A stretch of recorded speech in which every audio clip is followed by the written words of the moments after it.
अब ये इनका बर्थ डिटेल्स है 12 अगस्त 1980, हम्म सुबह 4:30 था। हम्म और ये मेडिकेरी जगह है। वैसे बिहार आ गया है, लेकिन वो लॉन्गिट्यूड लैटिट्यूड जो एक्चुअल है वही मैंने भरा है। ओके तो सर। उसके लिए लॉन्गिट्यूड लैटिट्यूड को लेके प्रॉब्लम करने की आवश्यकता नहीं है। तो जैसे मान लेते हैं कि इनकी शादी नहीं हुई है, ठीक है। तो जो हमारा पहला स्टेप होगा वो क्या होगा, मैरिज प्रॉमिस का। जी। तो मैरिज प्रॉमिस के लिए हम कैसे चेक करते हैं, हम सेवेंथ सबसे हाउस के सब लॉर्ड को। जी। तो सेवेंथ का सब लॉर्ड राहु है। हम्म सिर्फ हम सिग्निफिकेशन की बात करें विशुद्ध रूप से, तो हम्म सिग्निफिकेशन में 1, 4 और 12 आ रहा है। हाँ। 1, 4 और 12 आ रहा है। हम्म तो 1, 4, 12 आ गया। 2, 7 और 11 में से कोई नहीं आया। नहीं आया। मैरिज का प्रॉमिस नहीं हुआ। नहीं हुआ। एक स्टेप और हम आगे बढ़ते हैं। बहुत से विद्वानों के अनुसार हम हम्म 11वें के सब लॉर्ड को भी चेक करते हैं। अच्छा। 11वें के सब लॉर्ड को भी जब आप जुपिटर। देखिए तो जुपिटर है। तो जुपिटर हम्म क्या बोल रहा है, 2 और 11 तो आ रहा है, लेकिन प्रमुख निगेटिव भाव 6, 10 आ गया। हाँ।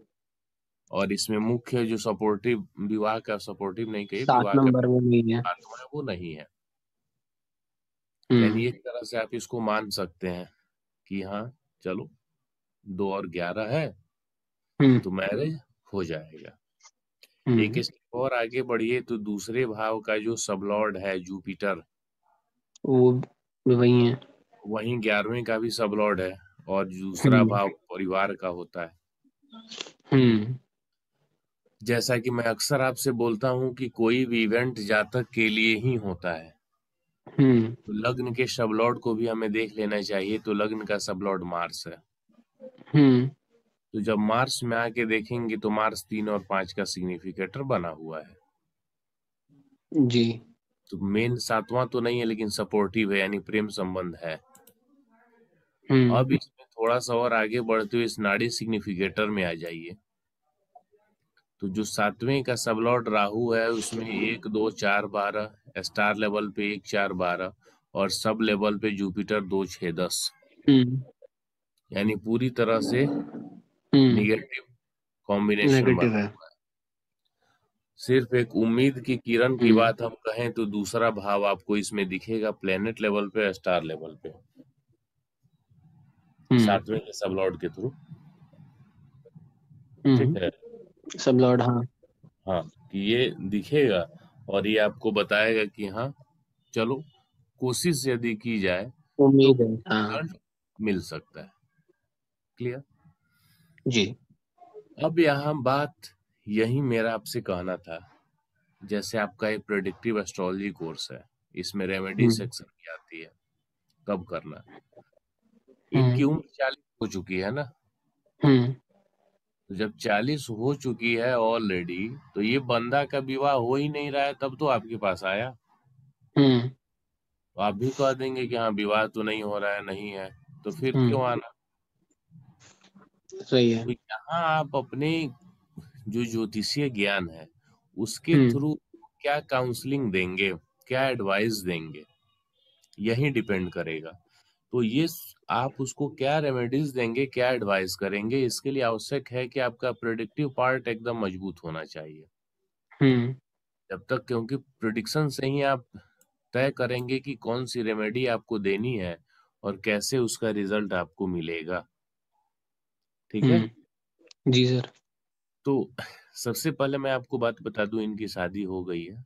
38 ओके। ईयर्स में इनकी शादी हुई। ठीक है। अच्छा। मैरिड लाइफ का जो सुख को आप देखेंगे, अब 2 मिनट के लिए यहाँ पे हम भूल जाते हैं कि मैरिज के प्रॉमिस को। हम्म मैरिड लाइफ को जब देखना है तो वहां तो 7वें के सबलॉर्ड से देखेंगे ना। हम्म तो 7वें के सबलॉर्ड के जब आप अध्ययन करेंगे तो इसमें कहीं भी जो पति पत्नी के बीच प्यार और हार्मोनी वाला जो रिलेशनशिप होता है वो सब चीजें आपको नहीं हम्म दिखेंगी। कलह का, हम्म असंतुष्टता का, कहीं ना कहीं डिससेटिस्फेक्शन बना रहेगा, हम्म झगड़े होते रहेंगे। ये सब कॉम्बिनेशन आपको राहु के परिवार में मिलेंगे। ठीक है। Okay sir. अभी वर्तमान में इनकी आप महादशा को जब चेक करेंगे तो प्रेजेंट में इनकी महादशा चल रही है मंगल की, जो 2025 तक रहेगी। 18 से शुरू हुई है, 8 से लेके 18 तक चंद्र की महादशा रही है, और चंद्र की महादशा में ही इनकी शादी हुई है। ओके। तो मैरिड लाइफ इनका, चाहे चंद्र की महादशा को आप देख लें तो मैरिड लाइफ सही नहीं था, लेकिन अभी मंगल की दशा में देखेंगे तो प्लेनेट और स्टार लेवल पर तो ठीक है, 3 और 5 है, हाँ। लेकिन सब लेवल पे फिर वही प्रॉब्लमेटिक है, राहु वाला। ठीक है। तो अब यहाँ हम देखते हैं कि इनकी शादी हुई कैसे, क्या रीजन था। तो सबसे पहले हम इनकी शादी वाले टॉपिक पे आए कि क्या मतलब इनको सजेशन मिला और उसके थ्रू इन्होंने काम किया।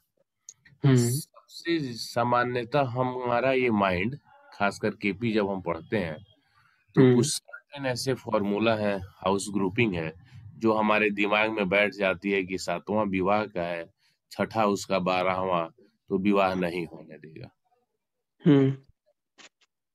लेकिन मुझे लगता है कि हम वहीं से क्लू उठा लें, जो नहीं होने देगा वहीं से। जैसे भाव सर्विस का है, अपने प्रोफेशन में पढ़ा है कि छठा सर वो नौकरी का है और उसका 12वां 5वां, तो वो नौकरी में समस्या क्रिएट करेगा। छठा पैसे का है तो उसका 12वां 5वां। तो मेरा ये मानना है कि हम 5वें से ही क्यों ना पैसा जनरेट करें। समझ रहे हैं? जी सर। 10वां कार्य क्षेत्र का, उसका 12वां 9th हाउस प्रॉब्लम क्रिएट करेगा। बिल्कुल। एज ए रूल आप लोगों ने भी पढ़ा, 5 और 9 जब आते हैं तो प्रॉब्लम क्रिएट करते हैं, क्योंकि 6 और 10 के 12वां होता है। लेकिन इसको थोड़ा सा अपना जो तर्क वाली शक्ति है उसको ट्राई कीजिए। प्रत्येक जातक अलग है, यूनिक है, सबकी डेस्टिनी अलग है, और उस अकॉर्डिंग सबके जीवन साथी भी अलग अलग फील्ड, आज तो और काफी ज्यादा वेरियस फील्ड आपको मिले हैं, उससे रिलेटेड है। तो जो आपको निगेटिव दिख रहा है उसी को अपॉर्चुनिटी क्यों ना बना ले। जी। जैसे एक सपोज एग्जांपल मैं यहीं पे आपको समझाता हूँ, फिर इसको समझने में आपको और आसान होगा। आपके दूसरे का सबलॉर्ड सेकंड CSL यदि बताता है 2 और 12 को, 12वां भाव खर्चों का भी है, हानि का भी है, और इन्वेस्टमेंट का भी है। तो पैसे आपके पास से निकल जाएंगे, यानी सेव आपके पास नहीं होगा।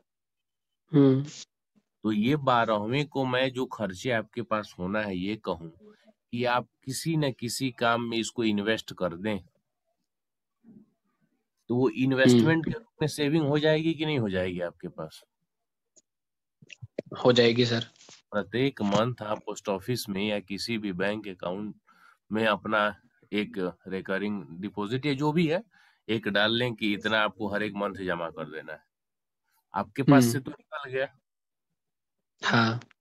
और निकल गया, वहां जमा हो गया, आपने LIC का कोई भी प्रीमियम ले लिया, हाँ। वो तो जमा करना है। जब उसका टर्म 15 साल 20 साल बाद पूरा होगा तो वो पैसा आया, फिर आप किसी न किसी काम में, या आपने घर ले लिया, उसके EMI हर एक महीने भरते चले गए। समझ रहे हैं इस चीज को? बिल्कुल सर।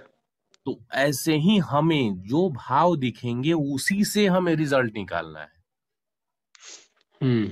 9 और 10 एक साथ आपको दिखे, आपको लगा कि प्रोफेशन में समस्या है, तो एक एग्जांपल मैंने बता दिया। 9th हाउस ट्रेवलिंग का है, तो यात्राओं का ट्रेवलिंग है को ना, लंबी प्रोफेशन में लाया यात्राओं का। जाए। हाँ। तो अभी जैसे आप अपना काम जयपुर में, राजस्थान में फिक्स रखते हैं, काम को दायरा बढ़ा लीजिए, महाराष्ट्र, उत्तर प्रदेश, बिहार, पंजाब तक जाइए, प्रॉब्लम होगा? नहीं सर, उसको प्रोफेशन में आ जाएगा वो, आ गया ना? तो रिजल्ट इस में लगेगा। कॉन्सेप्ट हाँ। को समझ रहे हैं? जी सर। तो क्यों वो लकीर के फकीर और एक ही ढर्रे पे आना कि छठा भाव आ गया तो विवाह नहीं होने देगा? कुछ रेमेडियल मेजर्स आपको अपनाने पड़ेंगे। रीजन क्या है कि विवाह 2 पार्टियां चाहिए। बाकी ये जो काम अब तक मैंने आपको बताया ये सिंगल आप स्वयं कर सकते हैं। जी। विवाह के लिए चूंकि आपकी विवाह नहीं हो रही है, तो विवाह के लिए फिर चाहिए ना, मतलब जैसे लड़का है तो लड़की, हाँ ये तो फिर लड़का। हाँ। तो इस स्थिति में थोड़ा सा आपको रेमेडियल सेक्शन की आवश्यकता पड़ती है। हम्म वो तो रेमेडियल सेक्शन आपका कोर्स का मटेरियल भी है, और वही तो मैं हम्म। आपको सिखा रहा हूँ। जी लेकिन उस रेमेडी को आप यूज कैसे करेंगे, ये प्रिडिक्टिव सेलिंग है। हम्म। क्लियर है? तो जी सर। यहाँ पे जो हमारा टॉपिक है कि क्या मैरिज का प्रॉमिस भी डिनाई कर दिया। जैसे हम सिंपली आप पढ़ते हैं कि सेवेंथ का कस्पल सबलॉर्ड CSL, हम्म 7 CSL यदि 1 6 10 को बता रहा है तो शादी नहीं होगी। हम्म। अरे होगी। महादशा और भी यदि 6 10 को बता रहा है हाँ। तभी शादी नहीं होगी, होगी।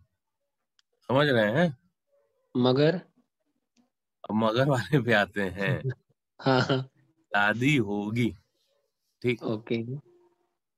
क्योंकि शुरू से ही मेरा अब तक का फोकस रहा है कि मैंने रेमेडीज पर काम किया है, हम्म और रेमेडी कहीं आसमान से नहीं टपकते, कुंडली से ही निकालता हूँ। हम्म। और जो भाव रहते हैं उसी भाव से लेता हूँ। एक भाव की कई सारे एस्पेक्ट होते हैं, और हाँ उसी एस्पेक्ट से ले लेना है आपको। हाँ। समझ रहे हैं? जी सर, तो इसमें तो जैसे जो हाँ आपके साथ प्रोफेशन में कोई काम कर रहे हैं। हाँ, नहीं नहीं, पहले अभी हम ये 2 सेक्शन समझ ले। पहला ओके। सेक्शन ये है कि यदि शादी आपको दिख गया कि मैरिज का प्रॉमिस नहीं है, हाँ जैसे यही वाला 7 कस्पल सब लॉट 1/16, हाँ। तो ये अलग सिचुएशन हो गया। ठीक है, इसको हम कैसे हैंडल करेंगे? First situation. सेकंड सिचुएशन हम्म है कि मैरिज का प्रॉमिस है, ठीक है, हम्म। और आपको सैटर्न की महादशा मिल गई, और हाँ। सैटर्न की महादशा डिनाई कर रहा है, 1 6 10 12 दे रहा है, ठीक है। हम्म। तो अब चूंकि सैटर्न की जब महादशा आपकी कुंडली में स्टार्ट हुई उस समय आपका उम्र 40 इयर्स हो गया है, या हम्म। 35 इयर्स ही मान लीजिए, हाँ, जो भी।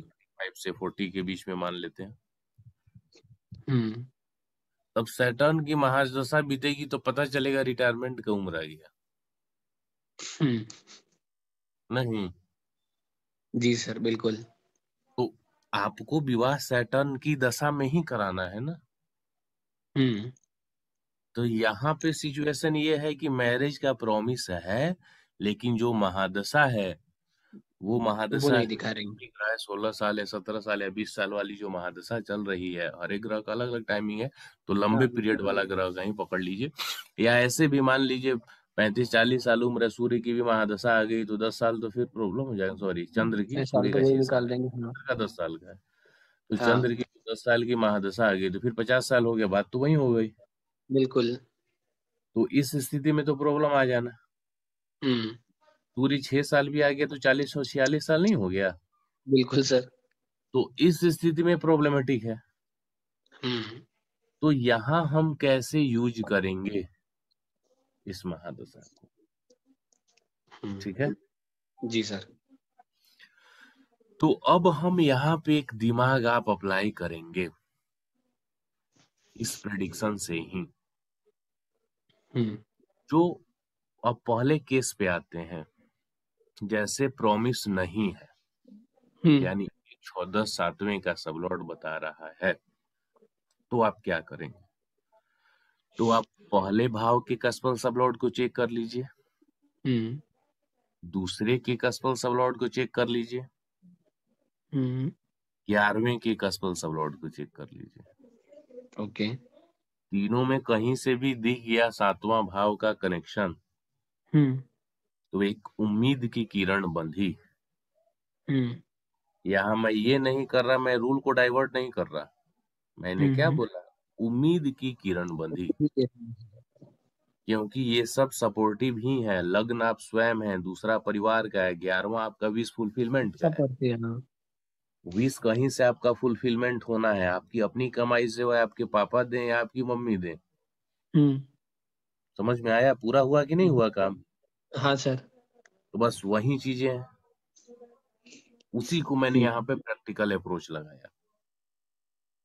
तो अब चूंकि जो सिर्फ आप 7th कस्पल सबलॉट देखते थे, तो वहां आपके पास एक ये भी ऑप्शन हो गया, first CSL, second CSL, 11th CSL।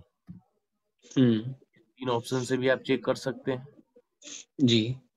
तो यहाँ से आपको कहीं ना कहीं आपको मिल जाएगा रिलेशन की हाँ इनकी शादी होगी। होगी। क्लियर? जी सर। तो अब यहाँ पे सिर्फ 7 CSL वाली बाध्यता खत्म होके 1, 2 और 11 तक आ गई। तो अब आपको यहाँ पे मिल गया कि हाँ चलो कोई ना कोई इसमें से 7वें का संबंध दे दे रहा है। या तो 7 आपको दिख गया, नहीं तो 2 7 दिख गया, या 7 11। 11। अब यहाँ पे एक बात आपको होती है, पिछली क्लास में भी जैसे हमने चर्चा किया कि एक भाव काफी सारे रिजल्ट को देते हैं और उसका सबकॉन्शियस लेवल पे एक्टिव होना अनिवार्य है। जब तक सबकॉन्शियस लेवल पे जो एक्टिव नहीं होगा, तब तक मैक्सिमम पॉसिबिलिटीज है कि रिजल्ट नहीं मिलते हैं। पांचवा भाव सेल्फ इंटेलिजेंस का भी है। 5 और 11 जब रहेगा तो बच्चा इंटेलिजेंट भी होगा और अपने बुद्धि के द्वारा काफी चीजें हासिल कर लेगा। साथ ही साथ लव अफेयर का भी है ना? जी सर। 7वां बिजनेस का भी है, पार्टनरशिप का भी है, विवाह का भी है, और 7वां आपका 5वें का जब सबलॉर्ड 7वें को बताता है तो उस स्थिति में सिर्फ सेक्सुअल रिलेशन स्थापित होता है। लव मैरिज के लिए 7 से 5 का संबंध चाहिए, अच्छा, ओके, यस सर। और बिना हाँ, शादी समझ हुए गया। प्रेम संबंध में सिर्फ सेक्सुअल रिलेशन बनता है तो 5वें का 7वें से संबंध। ठीक है सर। ठीक है? तो जी। इस स्थिति में आपको चूंकि कहीं ना कहीं सबकॉन्शियस पे एक्टिव होना अनिवार्य है। तो जब यहाँ पे आपको संबंध मिल गया फर्स्ट CSL, सेकंड CSL या किसी का भी 7 और 11 से, तो यहाँ तो आप डिटरमाइंड हो सकते हैं कि चलो शादी हो जाएगी। अब तो आपको क्या करना होगा? आपका काम ये है कि जो आपको निगेटिव नंबर्स दिख रहे हैं, तो प्रमुख निगेटिव नंबर विवाह के लिए छठा भाव ही है ना, जी।